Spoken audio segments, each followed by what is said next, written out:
one, I started with the quotient rule. Is that what you did too? Okay, and when I did the quotient rule, I also had trouble. I don't know what mistake I was making, but it just wasn't working out for me. So I chose to come back and say, is there something I could do to this first that may make my life easier? And so I considered thinking of this as cosine over sine times sine, because cosine over sine is cotangent, and 1 over sine is cosecant. You need to remember those reciprocal identities. So you see how I rewrote this? And then for whatever reason, that was just easier for me.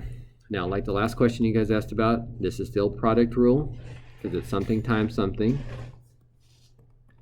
And part of the reason why I like to give you guys these circuits is because, you know, they force the questions in different ways. You don't think about the derivative of cotangent or the derivative of cosecant very much, but you're supposed to know them. So, derivative of cotangent is negative cosecant squared times the second part left alone. Product rule has a plus in the middle. Now I'm going to leave the first part alone and take the derivative of the second part. The derivative of cosecant is negative cosecant x cotangent x. So what does this big term and this big term have in common?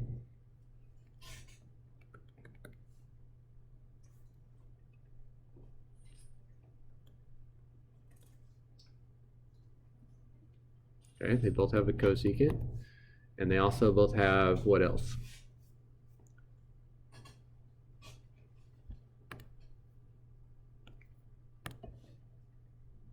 A negative. Negative and a negative.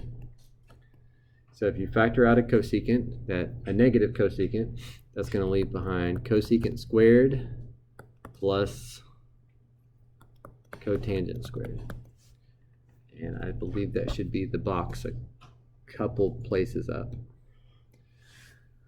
So you don't have to do it this way. You're welcome to stick with the quotient rule way, but I just found that halfway through that question I just didn't like that way, so I just considered to rewrite it, and to me, if I rewrote it this way, it just was a lot simpler. So,